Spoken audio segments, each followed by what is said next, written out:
Здравейте хора и добре дошли отново в моя канал. Днес ще отварям поръчката си от Тему. Мисля, че има доста интересни неща. Първото, с което ще започна, са уреди. Фитнес уреди, само да подчертая. Така, това, тъй като е разглобено в момента, сега ще ви го покажа как изглежда. Сега, как се нарича точно, не мога да ви кажа, но със сигурност ще напиша тук долу. Това, мисля, че определено не се вижда тук добре, така че ще ви го снимам под друг ъгъл как се използва. Това е една, аз се наричам тръба, която е за упражнения в къщи, тъй като, както ви бях казала, преди време бях започнала фитнес, но моя фитнес повече няма да ходя. Поради здравословни причини оказа се, че не трябва да вдигам тежести и така нататък, а там основно това правех.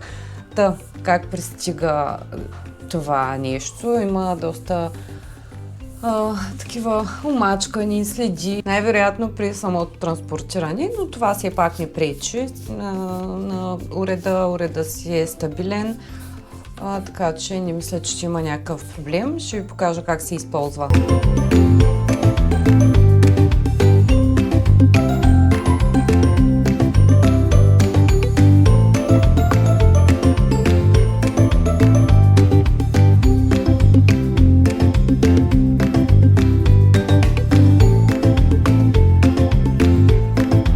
Следващото е отново такъв уред, който изглежда за мен като някакси като детски. И тук не мога да кажа, че е зле. Има 4 такива ластика, които с тях, т.е. се създава, как да кажа, напрежение, тъй като тук се слагате, поставяте си краката. Супер е паянтово това, наистина. Не знам колко би могло да издържи, но пък за парите си е супер. Като пробно поне, дали въобще ще ги използвам в къщи, все още не знам.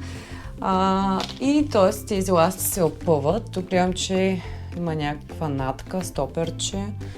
И общо ето това си е пластмаса отдолу.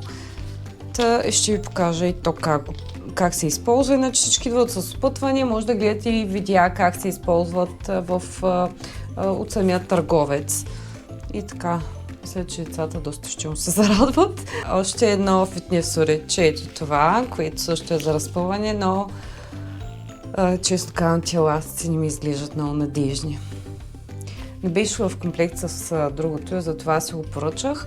Но иначе пък за разтягане, мисля, че добра работа ще върши, така че не знам тук по сайтовете, нямам информация на какви парички вървят тези неща. Ако можете, пишете долу в коментарите, за да си изясня.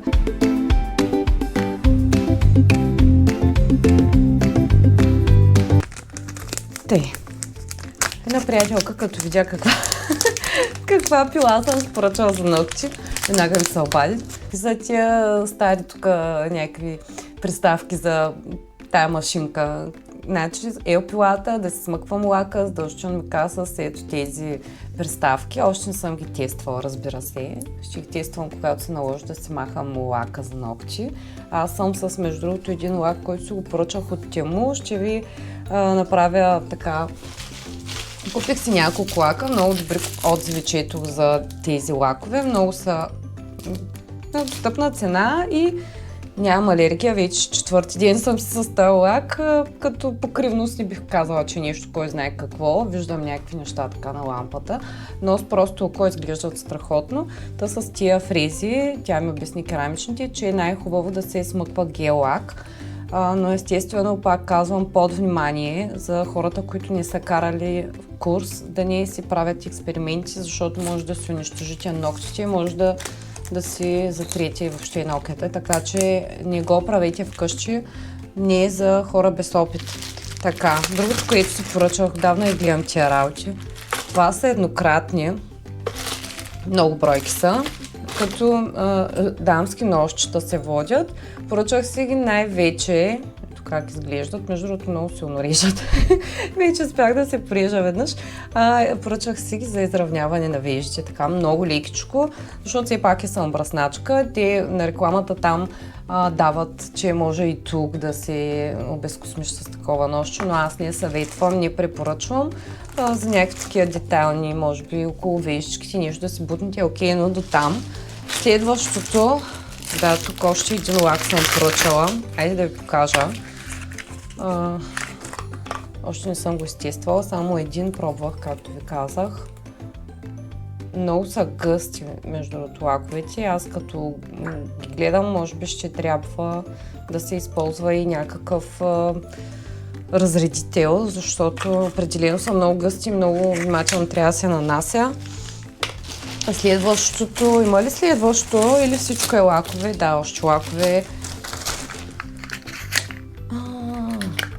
Това е кутийката, Мартин ги е взимал за едни термометри. Но тях ще ви покажа след малко, сега видях, нали? Как всичко около мен е разхвърлено. Първо ще ви покажа един кабел, който ето, кабел с дисплей, който го изтествахме с Мартин и се оказа, че по принцип се води високоскоростен за високоскоростно зареждане. Имаме такова зарядно, но уви, кабела не си върши работата, изобщо не е високоскоростно зарядното. Не е зарядната ми кабела, въобще, иначе пък е много стабилен. Ако ви се скъса вашия кабел, може да го ползвате, но примерно трябва да си оставите телефона за по-дълъг период от време. Няма да ви заради телефона бързо този кабел. Сега ще ви покажа термометрите, които вършат чудесна работа. Както обещах да ви покажа и малките термометри. И двата показват различно, имат някакви разлики, но все пак приблизително точно отчитат според мен, тъй като някакви стотни не са от кой знае какво значение, иначе са много удобни и практични. Влажността мисля, че е това, което се отчита. Това е температурата в къщи, колко е в момента. Както виждате, тук показва 22 градуса и 6, а тук 22. Влагата се сменя, тъй като бяха горе на високо на секцията ни, на рафта, а сега ги смъкнах долу и може би заради това почват да отчитат някакви други стойности, но като цяло се струват парите и са не заемащи много място, така че предполагам, че бъдат удобни. На моменти се загубвам, като натрупвам тук пред мен супер много неща. Следващи са ето тези тикса. Тиксо, двойно подлепящо се води. Много сме доволни, многократно, постоянно поръчваме. Това е двойно залепящо се и е много плътно. Само момент да ви покажа. Тук в малката ни стая много отдавна съм ви показвала. Отново ще ви покажа. Ето тези са залепени на стената изцяло с такова двойно залепящо и сме много доволни. Рядко да падне, това са панели, отново от Тимо. Рядко да падне нещо от панелите, много добре държат. Откъде му е дошло на ум на Мартин да се поръча така? Това е магнитна писалка или там не е писалка, глупости. И не знам. С това нещо тук има магнити. Тоест, ако нещо ви падне на тясно пространство, да може да го измъкнете, естествено, ако е нещо подходящо да се залепи за магнита. И да, сега хващам един кабел, обаче как да ви покажа, трябва да открия нещо подходящо. Ето тук. Но естествено, само да видите, залепя се добре. Много е силен, но трябва да е нещо, да кажем, болче или някаква такава история. Ако си изпуснете някъде, може да я ползвате тая. Мене прилича на той писалка-палка. Толкова дълга става, но пък е много стабилна, наистина е качествена. Това много му хареса на Мартин, обаче да знаете, ръкавиците са страхотни. Ето ги, мъжки ръкавици. Много му харесаха, отвътре са гумирани, за да шофира с тях, мисля, че затова ги поръча. Много са хубави, обаче имайте в предвид, че той има голяма ръка и си е поръчал L размер, имате за копчалка да не си ги загубите случайно. И той е поръчал съответно L размер, но тия ръкавици стават на мен. по-скоро са ми идеални на мен, отколкото на него. Така че ако поръчвате такива мъжки ръкавици, имайте го в предвид. Това е за бутонче, тук може да си натискате телефона. Тук също може би, да. Имайте в предвид, че размера е по-малък, умалени са, но като качество са страхотни. Аз още като ги видях, много ми харесаха, към супер, много добри. Тук ще се смеем. Поръчах. Тя още не знае моята баба. Като повечето баби с ченета. Някои със сигурност са модерни с такова с импланти, обаче моята си с ченета. И сега я поръчах една кутийка за ченета, нали ми е бабе, и да не ги слага там по чашите и по разни ченики, нейните си истории. Та ето го това нещо. Между другото, със сигурност може да се ползва и за нещо друго. Беше доста, нали, много ниска цена. Между другото е плътно. Обаче, що съм ми поръчала синьо, иди разбери. Сигурно ще ми мърмори, ама надявам се да остане доволна и ще си ги пренася дните си чинията на спокойствие с тая кутия. Тук виждам нещо, най-вероятно пак е от нещата на Мартин, да. О, това е много яко. Така, тук хора, ще ми трябва да ползвам висшето си образование.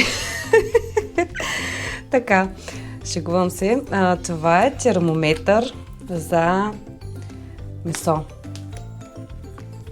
С този шиш, който се набожда в месото. Ето, вижте го, изглежда като истински шиш.